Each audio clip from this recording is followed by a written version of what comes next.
Gracias por acompañarnos. Auditorio, el desplazamiento forzado de personas de sus pueblos o pequeñas comunidades, en muchos casos regiones, perdón, aisladas y abandonadas por toda la expresión, obviamente, de gobierno, es uno de los fenómenos más difíciles de documentar, porque para hacerlo de entrada hay que incursionar en los terrenos de la violencia, el dolor y sin duda el miedo que han experimentado estos habitantes por muchos años. Y ahora con más ganas ante el incremento de la violencia desde hace, bueno, algunos años a la fecha en nuestro país. Pero mire, quiero compartirle el esfuerzo que hizo o que al menos se ve reflejado en este informe anual del desplazamiento interno en nuestro país en el 2024, coordinado por las investigadoras Eugenia Morales Viana y Renata Abadillo Polo y publicado por la Universidad Iberoamericana con asistencia técnica y financiera del Alto Comisionado de las Naciones Unidas para los Refugiados, que es la ACNUR, que arroja ya datos interesantes de cuántas personas pueden ser o pudieron ser desplazadas en nuestro país, y arroja que más de 28,000 mexicanos han dejado sus comunidades de entrada por violencia. Hasta el 2024, este reporte de ACNUR y las investigadoras. Hablemos de este importante tema. Le agradezco mucho a Jacobo Dayan, director del Centro Cultural Tlatelolco de la UNAM. Nos regala la oportunidad de platicar este tema. Jacobo, muchas gracias. ¿Qué tal? Buenas tardes, ¿cómo están? Y algunos creerán que 28,000 personas, esas 28,000 personas nos hacen quedarnos cortos, de que han sido víctimas de este desplazamiento forzado por la violencia. Jacobo, ¿usted qué opina? Sí, sin duda, Michelle, como muy bien lo dices, es muy complejo medir el desplazamiento forzado, primero porque no hay cifras oficiales Ujú. y desde la academia, desde el periodismo se ha estado documentando, sobre todo a través de fuentes abiertas, de redes sociales, la incursión de grupos criminales, ahora decía en la nota, por ejemplo en Sinaloa con la utilización de drones, pero también Ujú. es con la incursión terrestre, con las amenazas, el enfrentamiento entre grupos criminales y incluso de manera directa a ciertas comunidades obligándolas a desplazarse. Este informe nos habla de decenas de miles. En esfuerzos anteriores, algunas organizaciones como la Comisión Mexicana de Defensa y Promoción de Derechos Humanos durante Ujú. muchos años estuvo midiendo en fuentes abiertas este fenómeno que seguramente alcanza los cientos de miles de personas, algunas de ellas incluso refugiadas en Guatemala, Sí. imaginemos. Sí, sí, sí. E incluso nos ha tocado ver esos fenómenos que se van generando. Lo hemos reportado aquí en Fórmula Noticias. Jacobo Auditorio, le comparto a quien no haya visto específicamente esas ediciones de nuestros noticieros, cómo algunas personas se trasladan como desplazados a Guatemala y el crimen organizado los persigue hasta ese lugar. Entonces tienen que levantarse en armas en Guatemala para evitar el ingreso del crimen organizado mexicano a esos territorios para seguir amenazando a la población. Me surgen varias preguntas, Jacobo, y obviamente ustedes, el máster, el ideal para responderlas. La primera que quiero hacerle, ¿por qué se van? ¿Por qué se van estas personas o buscan otro lugar? ¿Y a dónde van? Sí, bueno, primero hay que hablar de que nadie abandona sus comunidades de manera voluntaria, ¿no? Ujú. Cuando se llega al desplazamiento forzado en México o en cualquier parte del mundo, se da porque las condiciones de vida son prácticamente imposibles, dado los altos niveles de violencia, incluso de amenazas. Ujú. Y esto que se puede medir son los grandes desplazamientos de comunidades prácticamente completas o enteras, pero también tenemos fenómenos de desplazamiento por goteo, es decir, en comunidades más grandes donde ciertos sectores o personas, familias son amenazadas que tienen que huir. Y bueno, pues ¿a dónde se van? De manera interna, a donde pueden, a donde tienen algún tipo de cobijo familiar, social, de resguardo. Y cuando se trata de comunidades enteras, pues es muy complejo. Sobre todo esto lo vemos en fenómenos en el sureste, en Chiapas, donde comunidades indígenas se ven obligadas a migrar o más bien a desplazarse a comunidades cercanas que les dan cobijo por un tiempo, pero mientras no haya política pública, y no la habrá, si no se Ujú. atiende la desaparición, la tortura, la trata, el asesinato, pues mucho menos habrá política pública para reinserción o contención de estos grandes flujos migratorios que alcanzan, repito, los cientos de miles de personas en un largo trayecto de tiempo.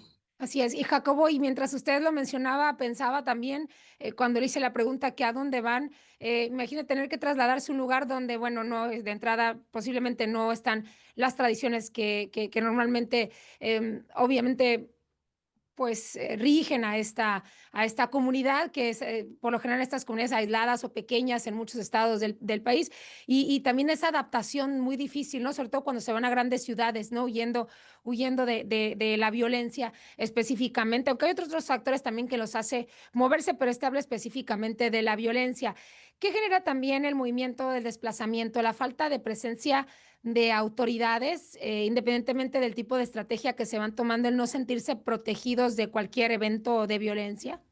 Sí, por supuesto. Digo, estas comunidades o estas personas que se desplazan pierden todo. Dejan las pocas propiedades que tienen, sus pocos bienes que tienen y se van con lo que traen en la mano, lo que traen puesto, por lo que requieren de gran apoyo, en teoría, del Estado, pero esto acaba siendo más solidaridad ciudadana de gente Ujú, que luego acoge a estas comunidades o a estas personas porque el Estado no tiene políticas públicas y esto se viene discutiendo ya con instancias de gobierno desde hace más de 10 años, que tiene que existir una política pública para el desplazamiento forzado, por ejemplo, el reconocimiento de estas personas de su calidad de víctima de la sí. violencia, para que se pueda activar un sistema de atención a víctimas que de por sí está abandonado, Ujú. pero si no hay política pública, es prácticamente imposible para estas personas, porque repito, se van con lo que traen en la mano, abandonando su poco patrimonio que tienen. Ujú. Ya lo mencionaba usted, lo reconfirmaba, además del reporte de ACNUR, es algo todavía muy difícil de medir, si a esto le agregamos que son cientos o miles de comunidades en nuestro país, pero ¿hay algún dato que pueda adelantar de cierta manera qué estado es el que más ha estado padeciendo el desplazamiento forzado de sus comunidades? En los últimos años, sin duda, es Chiapas. Ujú, Pero en años anteriores teníamos este tipo de desplazamientos en Michoacán, en Guerrero, en Sinaloa, y en otras zonas del norte del país donde se vivía o se vive gran violencia. Y ahora que la violencia también se ha desplazado hacia el sur y dada la gran presencia de comunidades indígenas en el sur del país y el apetito de grupos criminales por el control del territorio, ha generado un crecimiento de este fenómeno en el sureste del país. además, Jacobo, de la violencia, ¿hay otras circunstancias que generan este desplazamiento? Bueno, en México y en el mundo empieza a haber este tipo de desplazamientos producto, por ejemplo, de la emergencia climática. Ujú. Regiones que son prácticamente inhabitables, que no se pueden cosechar, el crecimiento de la desertificación en África, por ejemplo, en comunidades que se resultan inundadas, se ve un desplazamiento forzado de inmediato. Entonces tenemos el cóctel, el peor de los cócteles, Así ¿no? Un es. crecimiento de la emergencia climática que va empujando población y en casos como el mexicano, la gran violencia que se suma a ello. Me haces recordar, Jacobo, ahora justamente con lo que mencionas, lo que ocurre en Hidalgo y la posible desaparición de 2 comunidades en Tianguistengo, entre ellas Chapula, justamente por las crecidas de agua y que dejó pérdida total de los habitantes. ¿Y qué es lo que se le debe sugerir a las autoridades que van a tomar una decisión? Porque ellos dicen, bueno, vamos a censar a las comunidades, a ver cómo los reacomodamos, pero obviamente lo último que quieren es moverse de esta zona donde están sus pertenencias. Pero ¿cómo mover a esta gente que sale de la violencia o que vivió un desastre natural como la gente de Chapul en Hidalgo, para que lleguen a un lugar digno, un lugar donde no vuelvan a vivir lo que ya vivieron y por lo que obviamente están siendo desplazados? Bueno, primero se tendría que conocer la magnitud del problema, cosa que el Estado mexicano, otra vez, no es Ujú, un gobierno, es el Estado mexicano, se ha negado a hacer.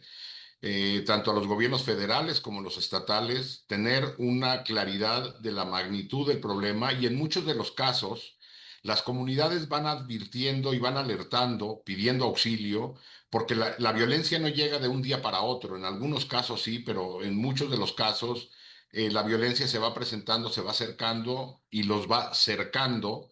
Y esto va generando alertas a los gobiernos que nunca reaccionan. Entonces, lo primero que había que hacer es evidentemente, una política preventiva que no se está realizando y después conocer la magnitud del problema para ver de qué tamaño se necesita primero la contención y ayuda humanitaria a estas personas y sobre todo generar las condiciones de seguridad para que estas comunidades regresen a su lugar de origen. La intención no es de que estas comunidades permanezcan alejadas de su patrimonio, ujú. sino generar las condiciones para que puedan regresar. Pero si el Estado mexicano es incapaz de controlar el territorio, pues esto se ve prácticamente imposible. Jacobo Dayan, por último, preguntarle, me queda un minutito, ¿qué es lo que deja el desplazamiento en estos lugares? ¿Desolación, vacío, abandono? ¿Qué deja como resultado cuando se mueven de sus comunidades ya tradicionalmente habitadas? Bueno, van generando y en México hay muchos pequeñas comunidades fantasma donde ya solamente hay presencia criminal que empiezan a hacer sobre todo, vamos, y hay una lógica detrás del desplazamiento forzado, sobre todo se intenta por parte del grupos del crimen organizado controlar Ujú, recursos naturales que hay en la zona o controlar rutas. Y lo que va generando es bueno, primero el descontrol y la pérdida de control del territorio nacional y comunidades desarraigadas que empiezan a empujar flujos migratorios, sí, que empiezan a generar tensiones en las zonas de reasentamiento donde no existen los servicios suficientes. Es decir, lo que se genera es mucho más caos sí, y dolor. así es. Jacobo Dayan, gracias por esta charla. Espero podamos contar con usted más adelante. Gracias a ustedes. Muy buena tarde. Gracias, Jacobo Dayan, director del Centro Cultural Tlatelolco de la UNAM.